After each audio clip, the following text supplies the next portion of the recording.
الحمد للہ رب العالمین والصلاة والسلام علی سیدنا و نبینا و حبیبنا و مولانا محمد خاتم النبیین و امام المرسلین وعلی آلہ و اصحابہ اجمعین وعلی کل من تبعہم بإحسان الی یوم الدین. اما بعد، آج کل عام لوگوں کے ذہنوں کو مشوش کرنے کے لیے یہ پروپیگنڈا کیا جا رہا ہے کہ حکومت تو یہ چاہ رہی ہے کہ مدارس چونکہ ایک تعلیمی ادارے ہیں لہذا وہ وزارت تعلیم کے ساتھ وابستہ ہونے چاہیے، اور مدارس یہ کہہ رہے ہیں کہ ہمیں تو سوسائٹیز ایکٹ کے ساتھ رجسٹر ہونا چاہیے، اور سوسائٹیز ایکٹ جو ہے وہ وزارت صنعت و تجارت سے تعلق رکھتا ہے یا وزارت داخلہ سے تعلق رکھتا ہے. تو لوگوں کے سمجھ میں یہ بات نہیں آ رہی کہ ہم کیوں اس سوسائٹیز ایکٹ کے تحت ہم رجسٹر ہونا پسند کرتے ہیں بنسبت وزارت تعلیم کے. اس کو سمجھنے کے لیے پہلے یہ سمجھنا چاہیے کہ سوسائٹیز ایکٹ کیا چیز ہے. سوسائٹیز ایکٹ در حقیقت ایک ایسا قانون ہے جس کے تحت آپ کوئی ایسی سوسائٹی بنا سکتے ہیں، ایک پرائیویٹ ادارہ بنا سکتے ہیں کہ جس میں آپ کو کوئی بھی کام کرنا ہو، آپ کو تعلیم دینی ہو، آپ کو کوئی رفاہی کام کرنا ہو، آپ کو کوئی اپنا تربیتی ادارہ قائم کرنا ہو، پیشہ ورانہ تعلیم و تربیت کرنی ہو، یہاں تک کہ اگر کوئی آرٹس کونسل قائم کرنی ہو، وہ سارے کے سارے پرائیویٹ ادارے اس سوسائٹیز ایکٹ کے تحت رجسٹر ہوتے ہیں اور ہوتے چلے آ رہے ہیں. جس کا حاصل یہ ہے کہ سوسائٹیز ایکٹ پرائیویٹ اداروں کو رجسٹر کرنے کا ایک داخانہ ہے کہ جس کے ذریعے پرائیویٹ ادارے ایک قانونی حیثیت حاصل کر لیتے ہیں. اب وہ پرائیویٹ ادارے اپنے نظام کے تحت چلتے ہیں، ان کا اپنا ایک طریقہ کار ہوتا ہے. ان کے جو کچھ عہدیدار ہوتے ہیں یا ان کے جو مجلس انتظامی کے لوگ ہوتے ہیں وہی اس کے تمام امور کے نگراں ہوتے ہیں. ان کو مکمل اختیار ہوتا ہے کہ اپنے بنائی ہوئی سوسائٹی کے اندر جو چاہے کریں. صرف اتنا ہے کہ وہ رجسٹر ہو جاتے ہیں، جس کا معنی ہے کہ ان کا وجود قانونی طور پر تسلیم کر لیا جاتا ہے، لیکن اپنے اندرونی معاملات میں وہ بالکل خود مختار آزاد ہوتے ہیں. یہ کہنے کی بھی ضرورت نہیں ہے کہ ہم خود مختار آزاد ہیں، بلکہ جب ہی اس میں رجسٹر ہوئے تو مطلب یہ ہے کہ ہم اپنے قوانین کے تحت، اپنے نظام کے تحت اپنے ادارے کو چلا سکتے ہیں. دوسری طرف وزارت تعلیم جو ہے وہ حکومت کا ایک ادارہ ہے، اور حکومت کے ادارے کے حیثیت سے وہ اپنے سارے تعلیمی نظام کو کنٹرول کرتا ہے. اس میں یونیورسٹیاں بھی آتی ہیں، اس میں کالج بھی آتے ہیں، اس میں اسکول بھی آتے ہیں جو سرکار کے تحت قائم ہو رہے ہیں، تو وہ اس نظام کے پابند ہو جاتے ہیں. تو سادہ لفظوں میں اگر کہا جائے تو تقریباً یہ فرق ہے کہ اگر سوسائٹیز ایکٹ کے تحت کوئی ادارہ رجسٹر ہے وہ پرائیویٹ ہے اور اس کو اپنے نظام کو چلانے کا مکمل اختیار حاصل ہے، اور اگر کوئی کسی وزارت کے تحت وزارت کا حصہ بن گیا تو اس وزارت کے نظام کے تحت اندر وہ آ گیا. ہمارے مدارس کی بنیاد حضرت نانوتوی رحمۃ اللہ علیہ کے وقت سے اس بات پر ہے کہ یہ پرائیویٹ ادارہ ہے اور اس کا حکومت سے کوئی تعلق نہیں ہے. نہ ہمیں حکومت سے کوئی امداد چاہیے، نہ ہمیں حکومت سے کوئی پیسے چاہیے، نہ حکومت کی ہمیں مداخلت چاہیے. ہم اپنے طریقہ کار پر جو اکابر کا طریقہ کار چلا آ رہا ہے اس کے تحت چلنا چاہتے ہیں. کوئی ایسے ادارے کو ہم اپنے اوپر مسلط نہیں کرنا چاہتے جو ہمارے اندرونی نظام کے دخل اندازی کرے، جو ہمارے طریقہ کار میں مداخلت کرے، جو کسی طرح بھی ہمارے مقاصد پر اثر انداز ہو. وہ ہم مدرسے کو اس سے آزاد رکھنا چاہتے ہیں. اور یہ آزادی ہمیں سوسائٹیز ایکٹ کے تحت ملتی ہے، کیونکہ وہ پرائیویٹ ہے، اس میں سارے ادارے پرائیویٹ ہیں. بہت سے تعلیمی ادارے اب بھی سوسائٹیز ایکٹ کے تحت رجسٹرڈ ہیں، اس لیے کہ وہ پرائیویٹ ہیں اور پرائیویٹ طریقے سے اپنے نظام کے تحت چلنا چاہتے ہیں. ہمیں اس بات کا اس بات پر اس لیے اصرار ہے کہ وزارت تعلیم کے ساتھ اگر ہم منسلک ہو گئے، اور میری تو اول روز سے یہی رائے ہے کہ اس کے ساتھ منسلک ہونا، ہم نے بہت ہی انتہائی دباؤ کے حالات میں اتنی بات تسلیم کی تھی کہ بھئی ہمارا ڈاکخانہ بدل جائے اور وزارت تعلیم کے طرف جاؤ جائے، لیکن جو اندیشہ تھا اور جس کی بنا پر ہم وزارت تعلیم میں جانے سے پرہیز کر رہے تھے، وہ اس وقت سامنے آ گیا کہ جس دن ایک دن ہمارے ساتھ مذاکرات کے اندر ایک مفاہمتی یادداشت تیار ہوئی، جس کو آج معاہدے کا نام دیا جا رہا ہے. وہ در حقیقت اصطلاحی اعتبار سے وہ MOU ہے، memorandum of association of understanding, مفاہمتی یادداشت. قانون اعتبار سے اس کا کوئی اثر نہیں ہوتا، صرف یہ بات ہوتی ہے کہ ابھی بات چل رہی ہے، اس کے اندر کچھ چیزوں پر مفاہمت ہوئی. اس مفاہمت کا ایک حصہ یہ تھا کہ ہمارے بینک اکاؤنٹ کھلیں گے،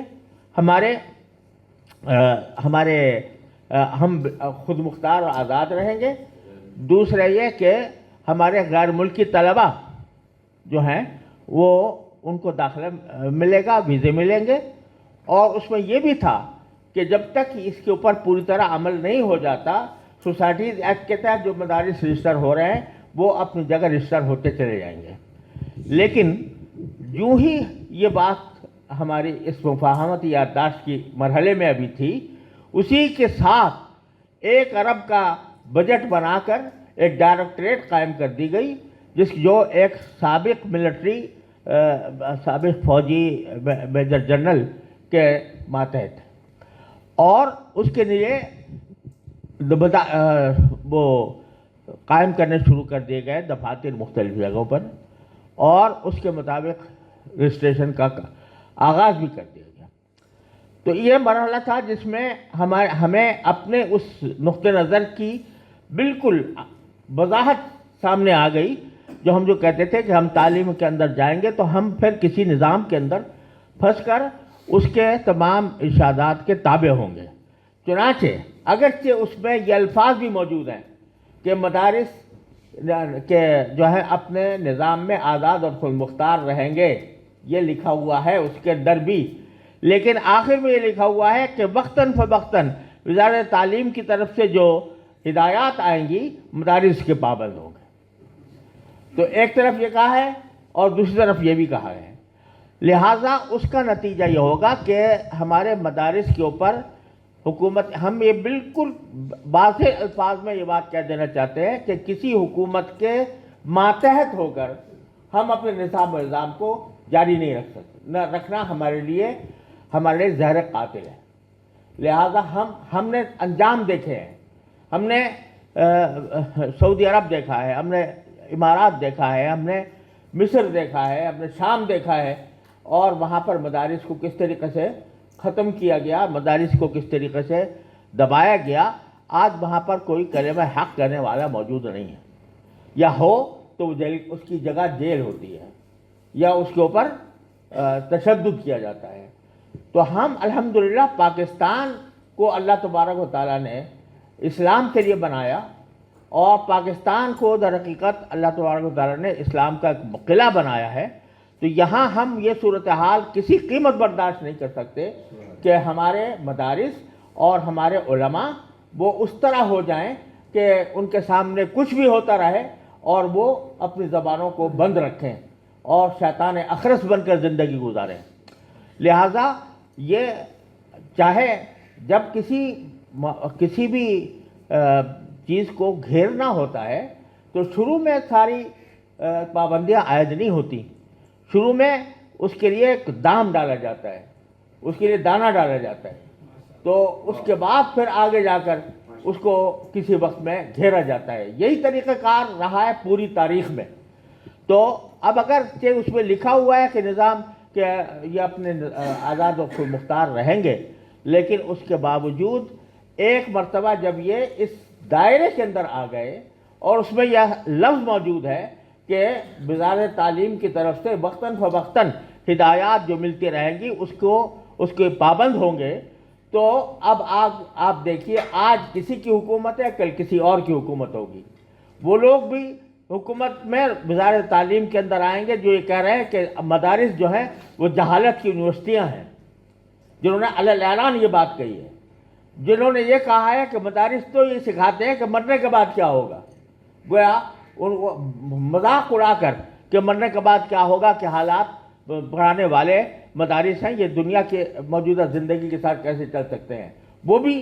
تعلیم کے نظام کے اندر آ سکتے ہیں، اور کل کو کون آتا ہے کچھ نہیں کہا جا سکتا۔ لہذا مدارس کو اس دائرے کے اندر لانے کی وجہ کہ ہم بالکل سختی کے ساتھ مخالف ہیں، اور چونکہ سوسائٹیز ایکٹ ایک پرائیویٹ اداروں کا قانون ہے، وہ اس واسطے ہم ایک پرائیویٹ مدارس کے طور پر استعمال ہونا چاہتے ہیں، اپنا کام کرنا چاہتے ہیں جس میں ہمارے کام میں کوئی مداخلت نہ ہو۔ تو ہم خود الحمدللہ اس حقیقت سے پوری طرح باخبر ہیں، وفاق المدارس اب پوری طرح باخبر ہے، اور اس بات کا یقین رکھتا ہے کہ ہمیں ایک عالم کو موجودہ دور کے اندر اپنا پیغام بہتر طریقے سے پیش کرنے کے لیے جن معلومات کی ضرورت ہے، ہم اپنے مدارس میں وہ معلومات پڑھانا چاہتے ہیں۔ ہم اس لیے نہیں پڑھانا چاہ رہے جو ساری دنیا یہ بات کہہ کر یہ نامعقول بات کہتی ہے کہ یہ مدارس سے ڈاکٹر کیوں نہیں پیدا ہوتے، اور اس سے لائر کیوں پیدا نہیں ہوتے، اور اس سے انجینئر کیوں نہیں پیدا ہوتے، اور یہ کسی ملٹری کے اندر یہ کمیشن کیوں نہیں لیتے، اور اس بات کو بڑے فخر کے ساتھ بیان کیا جاتا ہے کہ فلاں مدرسے کے لوگ جو ہیں وہ کمیشن لے چکے ہیں، وہ بریگیڈیئر بن چکے ہیں، وہ کرنل بن چکے ہیں۔ ارے بھائی، یہ مدرسہ کرنل اور بریگیڈیئر پیدا کرنے کے لیے نہیں تھا، یہ قرآن و سنت کا علم محفوظ کرنے کے لیے تھا، یہ عالم پیدا کرنے کے لیے تھا۔ یہ بتاؤ کہ پورے پاکستان کے اندر کون سے سرکاری ادارے کے اندر اسلام کی تعلیم دی جا رہی ہے؟ حافظ اتنے پیدا ہو رہے ہیں اس ملک کے اندر، کسی مسجد کے اندر کبھی یہ کسی اعلان نہیں سنا ہوگا کسی نے کہ ہمارے ہاں تراویح پڑھانے کے لیے حافظ نہیں ہے، حافظ ہمیں فراہم کیا جائے۔ حافظ زیادہ ہیں، مسجدیں کم ہیں۔ کہاں سے پیدا ہو رہے ہیں یہ حافظ جو قرآن کریم کی خدمت انجام دے رہے ہیں اور تراویح پڑھانے کے لیے موجود ہیں؟ یہ کہاں سے آ رہے ہیں؟ کسی کالج سے، کسی یونیورسٹی سے، کسی انسٹیٹیوٹ سے؟ یہی مدارس ہیں جو یہ سب پیدا کر رہے ہیں۔ کوئی آدمی یہ بتائے کہ کیا اس معاشرے کی یہ ضرورت نہیں ہے کہ اگر کسی شخص کو کوئی دینی مسئلہ پیش آ جائے تو اس کا جواب دینے والا کوئی موجود ہو؟ کیا آج یہ ساری دنیا دیکھ لے کہ اگر کسی مسلمان کو کوئی نکاح طلاق کا بھی مسئلہ پوچھنا ہوتا ہے، بیع و شراء کا بھی پوچھنا ہوتا ہے، نماز اور روزے کا پوچھنا ہوتا ہے،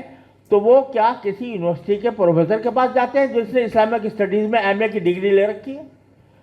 یا کسی ایسی یونیورسٹی کے پاس جاتے ہیں پروفیسر کے پاس جو اسلامک اسٹڈیز پڑھا رہا ہے؟ وہ اگر جاتے ہیں تو ان لوگوں کے پاس جاتے ہیں جن کے پاس قرآن و حدیث کا، فقہ کا، اس کے اصول فقہ کا پورا علم ہے، ان کے پاس جاتے ہیں۔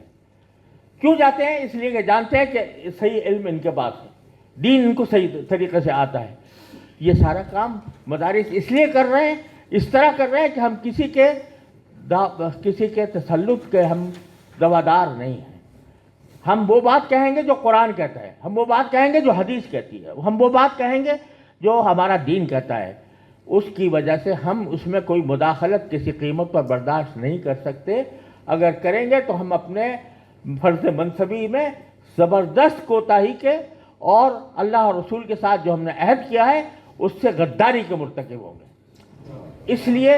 یہ فرق ہے کہ سادہ لفظوں میں کہ مدارس پرائیویٹ رہیں یا سرکار کے تحت رہیں، سیدھی سی بات یہ ہے۔ پرائیویٹ رہیں یا سرکاری تسلط میں رہیں، بنیادی سوال یہ ہے. تو چونکہ سوسائٹیز ایکٹ میں ہم پرائیویٹ طریقے پر کر رہے ہیں، اس کا صنعت و تجارت سے کوئی تعلق نہیں ہے، اس کا تعلق ایک سوسائٹی سے ہے. اس میں کچھ بھی ہو سکتا ہے، وہ سوسائٹی کچھ بھی کر سکتی ہے. جیسا ٹرسٹ ہوتا ہے تو ٹرسٹ جو چاہے کر سکتا ہے. اسی طرح سوسائٹی ایکٹ کے تحت رجسٹر ہو کر ایک سوسائٹی بنتی ہے، اور سوسائٹی وہ اپنے نظام کے مطابق جو چاہے کر سکتی ہے. اور وزارت تعلیم میں جائیں گے تو ہم سرکار کے ماتحت ہوں گے. یہ ہماری گزارشات ہیں، یہ ہے ہمارا اصل مقصود، اور اس وجہ سے ہم اس پر ڈٹے ہوئے ہیں اور انشاءاللہ ڈٹے رہیں گے. وآخر دعوانا الحمدللہ رب العالمین.